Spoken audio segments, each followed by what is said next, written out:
everybody, I'm Teacher Carrie. Today I want to talk to you about the Smart Demo option for the VIPKID application. So the Smart Demo is a newer addition that they've made to the application process, and I think it's a really great option for you, especially if you are feeling a little overwhelmed by the whole application process or you're feeling on the fence about it. It's so quick to just jump into. So the way that it's designed is it's designed to be done entirely on your smartphone. So all you need is your iPhone or your Android, and you do the whole thing from there, and it takes like less than 10 minutes if you wanted to. So very, very quick, very little prep that you need to do for it. So I think it's a really good option. So basically the Smart Demo consists of 3 components. First, you're just going to read some material that's really helpful for you to just understand some things to make you a successful VIPKID teacher, things like how we, model for the students, teaching techniques that will help you in the classroom. So you'll read all of that material, and then you will move on to the second section, which is a 5-question quiz based on what you just read. So really simple, you just read the material, take the 5-question quiz. Keep in mind there is a timer on the quiz, and so you have 90 seconds to answer each question, and it'll count down for you. But just make sure when you start the quiz, don't start it until you can actually sit down and do all 5 questions, or else I guess you'll have to start over. So once you finish the 5-question quiz, I believe you have to get 3 correct out of 5 to pass. I'm pretty sure. So it's not, you don't have to get every single one of them correct, but you'll do those 5 questions, and then your last component is to film yourself teaching 1 slide. So that's all it is. So this is in contrast to the traditional demo. You would be teaching a 10-minute demo, and so this is much shorter. You have a maximum of 2.5 minutes. You don't have to take all of that time, but you can't go over 2.5 minutes, and it'll stop you before then. You also can record it as many times as you want. You don't have to just do it once and send it off. So they provide you with a sample video of someone teaching a slide. It won't necessarily be the same slide that you will be asked to teach, so don't get completely locked into that specific slide, but just look for the techniques of how the person is teaching it, and it will be something similar.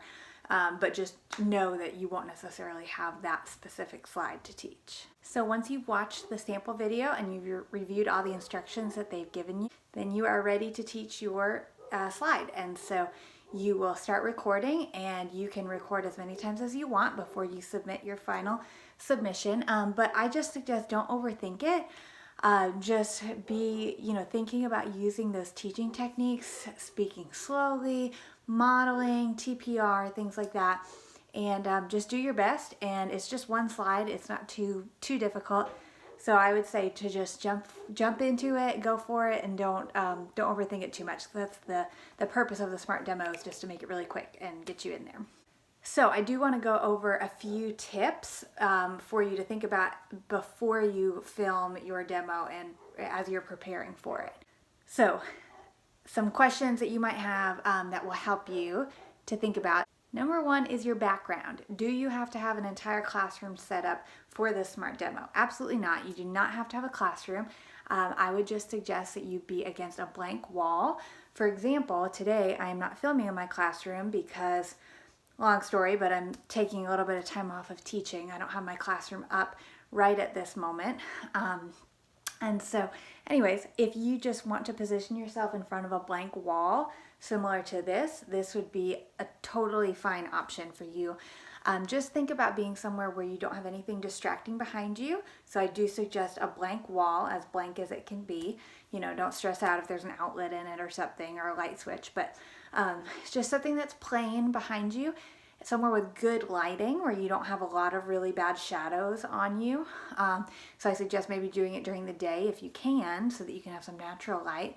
But if not, just make sure you're by a lamp or a good ceiling light, and so that they can see your face. Basically, you just want to be able to be seen.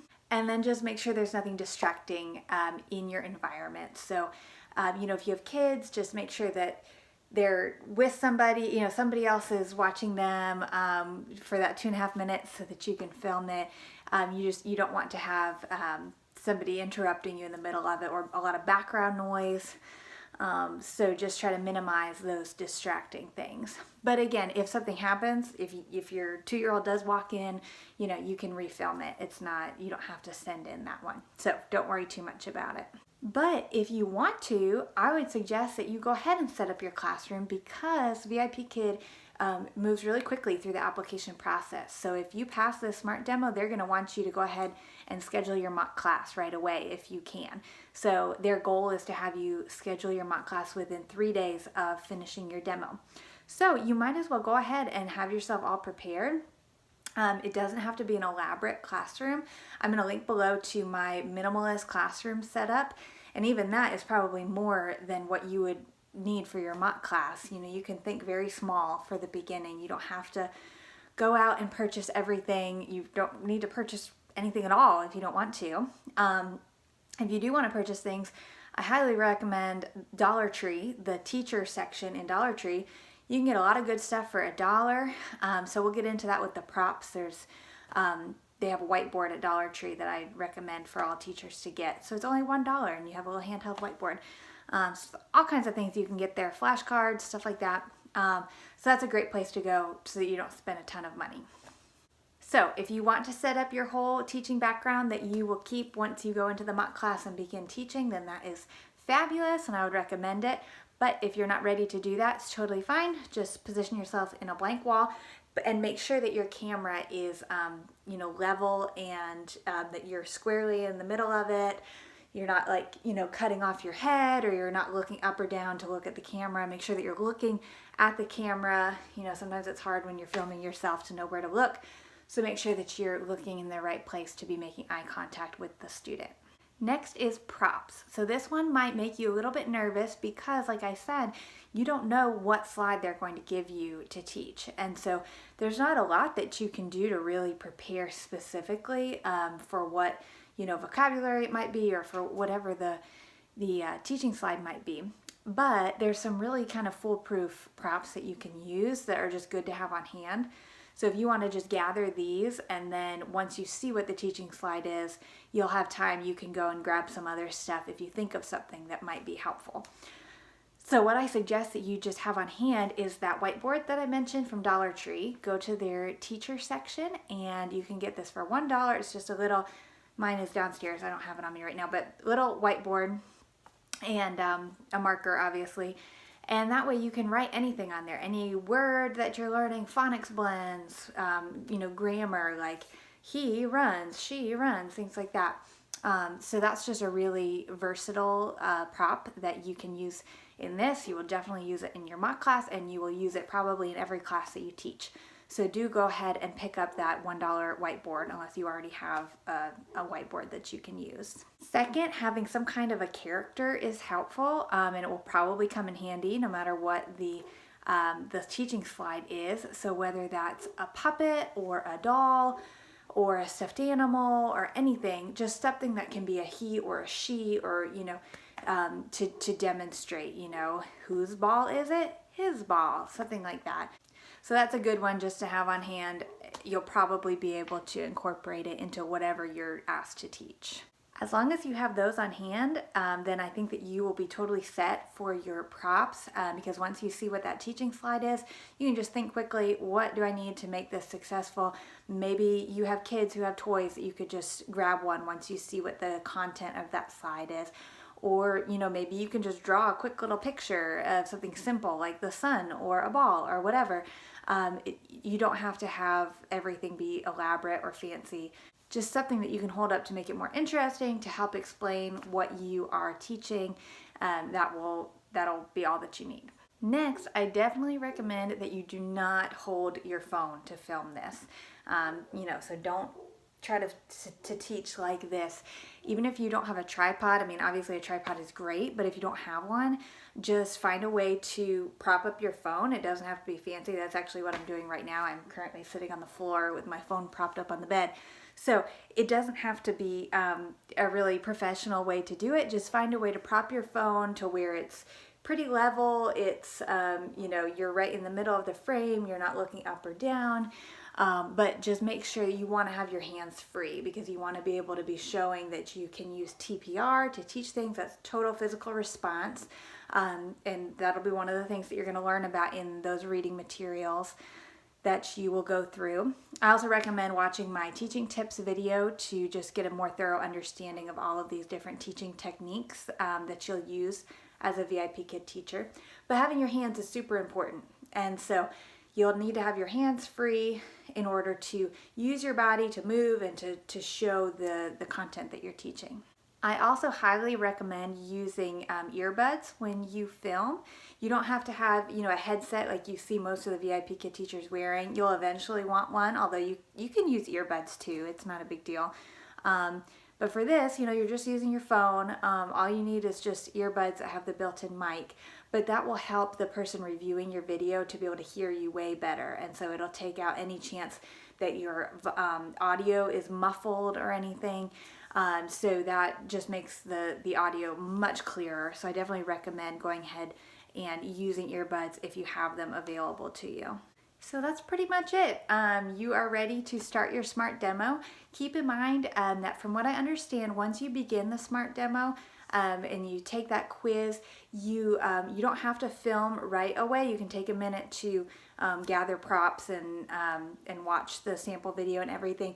But I believe that if you exit out of the app, then you will have to start over again.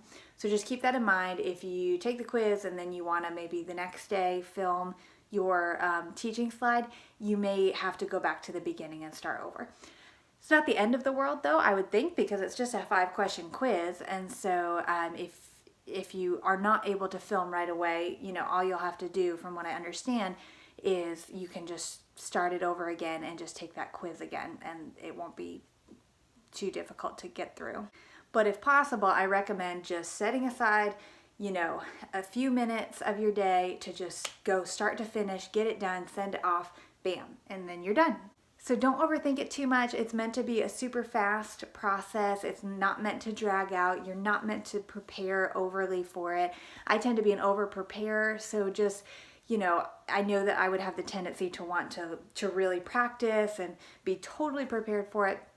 But at the end of the day, it's just supposed to be something really quick that you send off from your phone in 10 minutes. So don't stress about it. Just have those couple of versatile props handy and just review the teaching tips. I recommend that would be the best way to prepare, is just watching videos of teachers using these different ESL teaching strategies. Because as long as you understand and know how to implement those strategies, then you'll be able to apply it to whatever slides you have to teach. For those of you who are my personal referrals, I am more than happy to help you prepare or practice. If you want to just maybe see a sample of a teaching slide that you could practice on, just to practice using some of those teaching techniques. If you want a little extra practice, I'm happy to do that with you. Again, you don't have to do a lot of practice, so don't worry about it. But if you do want a little extra practice, then just send me an email, let me know, and we can look at that together. If you're looking for someone to help you through the application process, I do love helping new teachers get started. So I will link below to the VIPKID application that you can sign up as one of my referrals. You'll want to use that specific link to start your application to be signed up as one of my referrals. If you've already started your application, you can still add my referral code, which I'll also include below. You can add that code and that will link you to my account, and I will get you all of my materials that I have for my referrals. So I have a handbook that walks you through each step of the application process, and lots of good resources. And I'm also happy to help coach you individually, whatever way I can help you the best to prepare for your demo, mock class, everything along the way. If you do decide to sign up as one of my referrals, then I would ask that you send me a quick email to let me know.